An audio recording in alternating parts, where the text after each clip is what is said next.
আলাইকুম। মোৰ সমূহ ফেচবুক ফ্ৰেণ্ডসকললৈ ধন্যবাদ জনাইছোঁ। মই আগতে কেইবাটাও ভিডিঅ' আপলোড কৰিছিলোঁ, গতিকে আপোনালোকৰ সঁহাৰি পাই মোৰ খুবেই ভাল লাগিছে।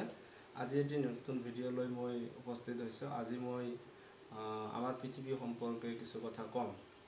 ছাত্ৰ ছাত্ৰীসকলক উদ্দেশ্য কৰি এইখিনি কথা ক'ব বিচাৰিছোঁ। নিশ্চয় ছাত্ৰ ছাত্ৰীসকলে উপকৃত হ'ব বুলি আশা ৰাখিছোঁ। তো মই প্ৰথমতে আমাৰ পৃথিৱীৰ মেপখন দেখুৱাই লৈছোঁ। এই মেপখনত আমাৰ পৃথিৱীখনৰ ঠিক সোঁ মাজেৰে যিটো ৰেখা পাৰ হৈ গৈছে, সেই ৰেখাডালক বিষুৱ ৰেখা বুলি কোৱা হয়। ইংৰাজীত ইয়াক ইকুৱেটৰ বুলি কয়। এই বিষুৱ ৰেখাডালৰ ঠিক উত্তৰত আন এটা ৰেখা কল্পনা কৰা হৈছে, যি ৰেখাডালক কোৱা হয় কৰ্কট ক্ৰান্তি বা ট্ৰপিক অফ কেঞ্চাৰ বুলি কোৱা হয়। আৰু ঠিক তাৰ আৰু উত্তৰত আৰু এটা ৰেখা কল্পনা কৰা হৈছে, এই অঞ্চলখিনি হিমমণ্ডল বুলি কোৱা হয়। হিমমণ্ডল নৰ্থ ফ্ৰিজ জ'ন বুলি কোৱা হয়। এইটো উত্তৰ আৰু এইটো দক্ষিণ।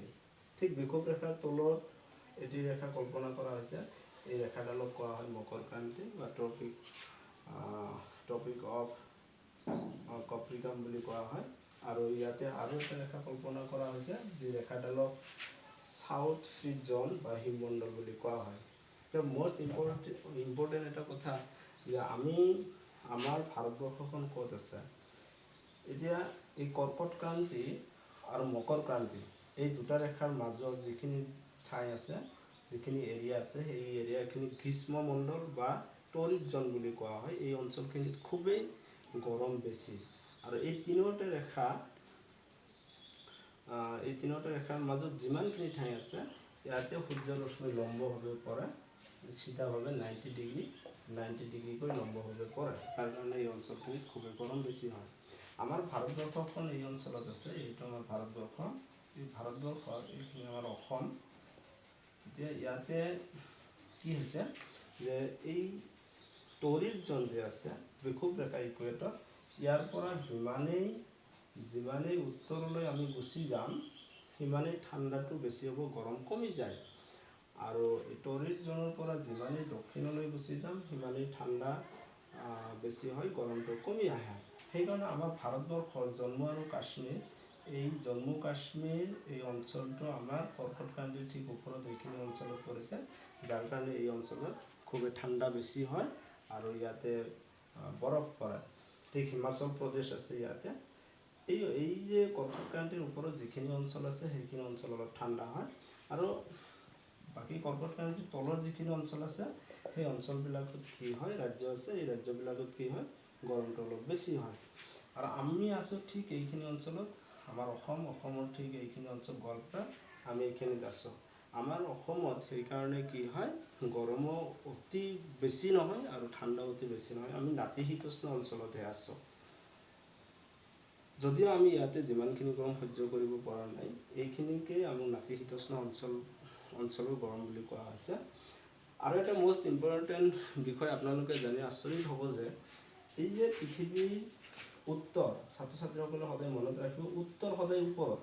মেপত ছাত্ৰ ছাত্ৰীসকলৰ খুবেই পাজেল লাগে এটা বিষয় লৈ, যে উত্তৰ ওপৰত নে তলত হ'ব। উত্তৰ সদায় ওপৰত, উত্তৰ ওপৰত আৰু তলত হয় দক্ষিণ।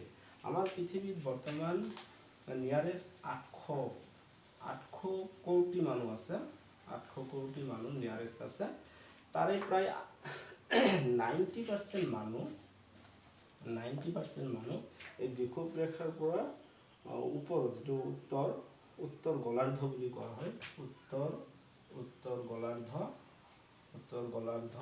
এই উত্তৰ গোলাৰ্ধত 90% মানুহ আছে। তাৰমানে 800 কোটিৰ 90% মানুহ উত্তৰ গোলাৰ্ধত আছে, আৰু অনলি 10% মানুহ ক'ত আছে, দক্ষিণ গোলাৰ্ধত আছে। গতিকে আপোনালোকে জানি আচৰিত হ'ব যে বিষুৱ ৰেখাডাল কল্পনা কৰি পৃথিৱীক দুটা ভাগত ভাগ কৰি দিয়া হৈছে, উত্তৰ আৰু দক্ষিণত। 800 কোটি মানুহৰ মানে 90% মানুহ উত্তৰ গোলাৰ্ধত আৰু 10% মানুহ দক্ষিণ গোলাৰ্ধত আছে। গতিকে যদি আৰু জনা যায় যে মাটিকালি সাধাৰণতে আমাৰ উত্তৰ গোলাৰ্ধত বেছি আছে, আৰু সাগৰ মহাসাগৰখিনি দক্ষিণ গোলাৰ্ধত মানুহ বেছি আছে। এইটো এটা কাৰণ যে সাগৰ মহাসাগৰ দক্ষিণ গোলাৰ্ধত থকাৰ কাৰণে মানুহৰ সংখ্যাটো কম আছে, 10% আছে। আৰু ইকুৱেটৰ বা বিষুৱ ৰেখাৰ উত্তৰত থকা মাটিৰ অংশটো বেছি আছে, সেইকাৰণে 90% মানুহ উত্তৰ গোলাৰ্ধত আছে।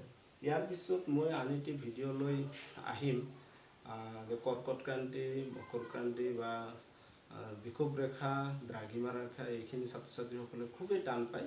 এই বিষয়টো কিমান সহজকৈ বুজোৱা যায় তাৰ ওপৰত মই এটি ভিডিঅ' বনাম। আপোনালোকক যদি ইচ্ছা থাকে কমেণ্টত নিশ্চয় জনাব।